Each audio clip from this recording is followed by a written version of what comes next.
بسم اللہ الرحمن الرحیم۔ حضرت عبداللہ بن عمر رضی اللہ عنہ فرماتے ہیں کہ میں نے رسول کریم صلی اللہ علیہ وسلم سے کئی بار یہ سنا، آپ فرماتے کہ بنی اسرائیل میں کفل نامی ایک شخص تھا جو ہمیشہ رات دن برائی میں پھنسا رہتا تھا۔ کوئی سیاکاری ایسی نہ تھی جو اس سے چھوٹی ہو، نفس کی کوئی ایسی خواہش نہ تھی جو اس نے پوری نہ کی ہو۔ ایک مرتبہ اس نے ایک عورت کو 60 دینار دے کر زناکاری کے لیے آمادہ کیا۔ جب وہ تنہائی میں برے کام کے ارادے پر مستعد ہوا تو وہ نیک بخت بے دل ارزاں کی طرح تھرانے لگتی ہے، اس کی آنکھوں سے آنسوں کی جڑیاں لگ جاتی ہیں، چہرے کا رنگ فخ پڑ جاتا ہے، رنگٹے کھڑے ہو جاتے ہیں، کلیجہ بانسوں اچھلنے لگتا ہے۔ کفل حیران ہو کر پوچھتا ہے کہ اس ڈر و خوف، دشت اور وحشت کی کیا وجہ ہے؟ پاک باطن شریف النفس باعصمت لڑکی اپنی لڑکھڑاتی زبان سے برائی ہوئی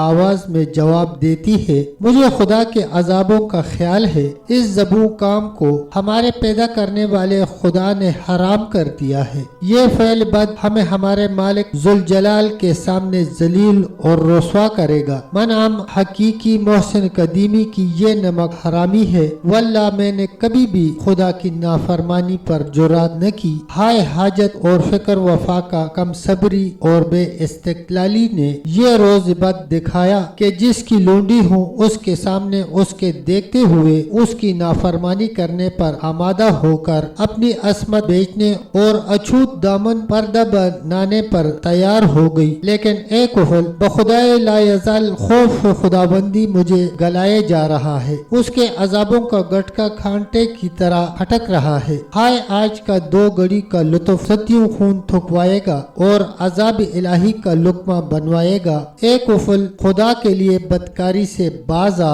اور اپنی اور میری جان پر رحم کر، آخر خدا کو منہ دکھانا ہے۔ اس نیک نہاد اور پاک دامن اور عصمت معاب خاتون کی پر اثر اور بے لوث مخلصانہ سچی تقریر اور خیر ثوابی نے کفل پر گہرا اثر ڈالا، اور چونکہ جو بات سچی ہوتی ہے دل ہی میں اپنا گھر کرتی ہے، ندامت اور شرمندگی ہر طرف گھیر لیتی ہے اور عذاب الہی کے خوفناک شکلیں ایک دم آنکھوں کے سامنے آ کر ہر طرف سے حتیٰ کہ در و دیوار سے دکھائی دینے لگتی ہے۔ جسم بے جان ہو جاتا ہے، قدم باری ہو جاتے ہیں، دل تھرا جاتے ہیں۔ سو ایسا ہی کفل کو معلوم ہوا۔ وہ اپنے انجام پر غور کر کے اپنی سیاکاریاں یاد کر کے رو دیا اور کہنے لگا، اے پاک باز عورت، تو محض ایک گناہ وہ بھی ناکردہ پر اس قدر کبریائے ذوالجلال سے لرزہ و ترساں ہے۔ ہائے میری تو ساری عمر اپنی بدکاریوں اور سیاہ اعمالیوں میں بسر ہو گئی۔ میں نے اپنے منہ کی طرح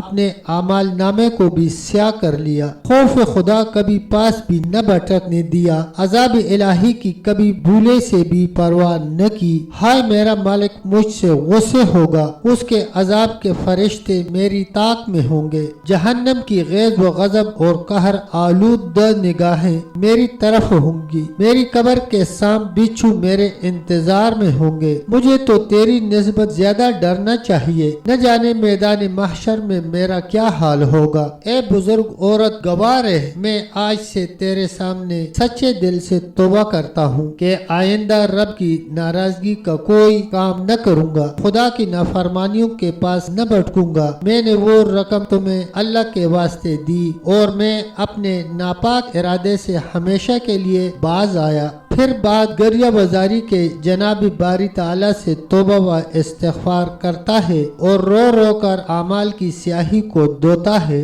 دامن امید پھیلا کر دست دعا دراز کرتا ہے کہ یا الہ العالمین میری سرکشی سے درگزر فرما، مجھے اپنے دامن عفو میں چھپا لے، میرے گناہوں سے پردہ پوشی فرما، میرے گناہوں سے چشم پوشی کر، مجھے اپنے عذابوں سے آزاد کر۔